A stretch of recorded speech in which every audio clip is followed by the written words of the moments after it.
The ancient annals of human history are laden with myths and legends, weaving tales of gods and creators who sculpted the very fabric of our existence. While the narratives of Greek, Egyptian, and Mayan mythologies often take center stage, there exists a realm less explored, where the Anunnaki, forgotten creators and alleged genetic architects, left an indelible mark on the tapestry of ancient Sumerian mythology. Anunnaki, Sumerian mythology, why are your eyeballs popping? Do these words look new and unheard? Obviously they could. Actually, who are the Anunnaki? How are they witnessed as creators and genetic architects? What are the conspiracy theories surrounding them? Did they really exist? Is that confusing? Then today's Culture Emissary, Unveiling the Tapestry of Cultures episode is for you. Anunnaki, mankind's forgotten creators and genetic architects. Shall we begin? In the ancient cradle of Mesopotamia, a constellation of city-states collectively known as Sumer thrived, distinguished by advancements in military might, mathematical acumen, and the art of writing. Their ancient scripts now serve as portals to the depths of Sumerian culture, offering glimpses into a civilization that flourished from 4100 BCE to approximately 1750 BCE. Bearing the title Sumer, meaning land of the civilized kings, these early pioneers astounded the world by dividing time into precise units of hours and minutes, a testament to their intellectual prowess. At the heart of Sumerian mythology danced the Anunnaki, divine entities believed to hold the threads of Sumerians' destinies. Tales wove intricate patterns of these gods passing judgments on humankind, portraying them as celestial progeny, born of the union between earth and sky. Anunnaki, a term loosely translated as those of royal blood or offspring of Anu, the Sumerian sky god, beckons us into a world less frequented in modern discourse. Then Enki, often identified as the god of water, wisdom, and creation, plays a pivotal role in this celestial hierarchy. He didn't just have regular god powers.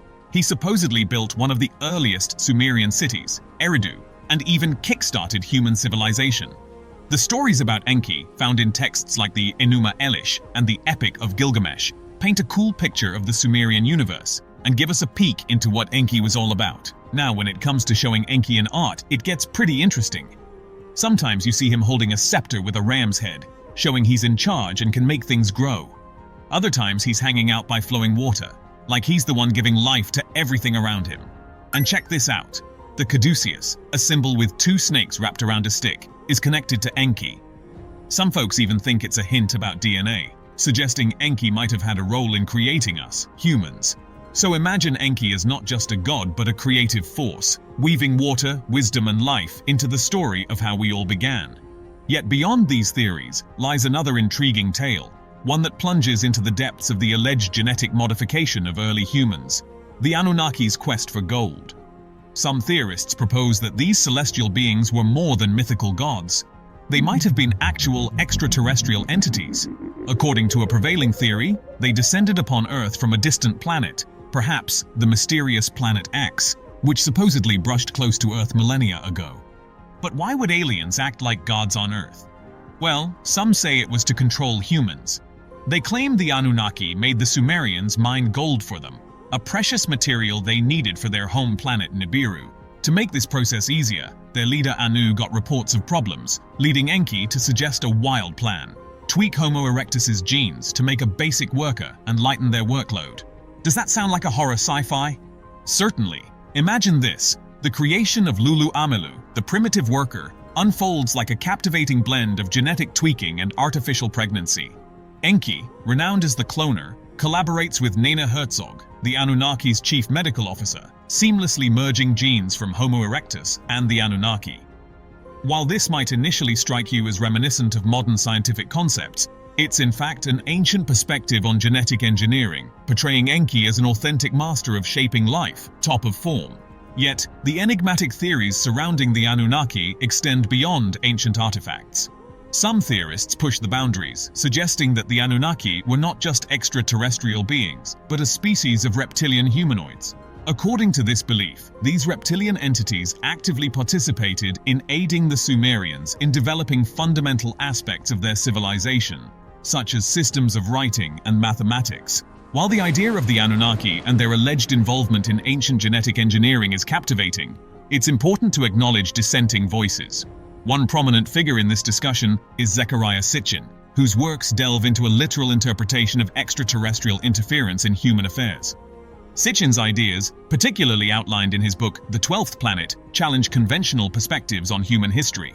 In this book, he proposes a unique understanding of Sumerian Akkadian myths, advocating for a literal comprehension of the texts.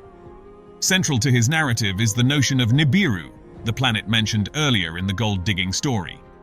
Nibiru is believed to have an elongated orbit, periodically approaching the Sun every 3,600 years. This cosmic concept forms the core of Sitchin's alternative perspective on ancient civilizations and their connection to extraterrestrial forces. One intriguing artifact that often surfaces in discussions about Sitchin's theories is the seal of VA-243, a Babylonian cylinder seal. This ancient artifact portrays a star map and figures around what seems to resemble a creation chamber, where some speculate that fertilized eggs were implanted into Anunnaki surrogates.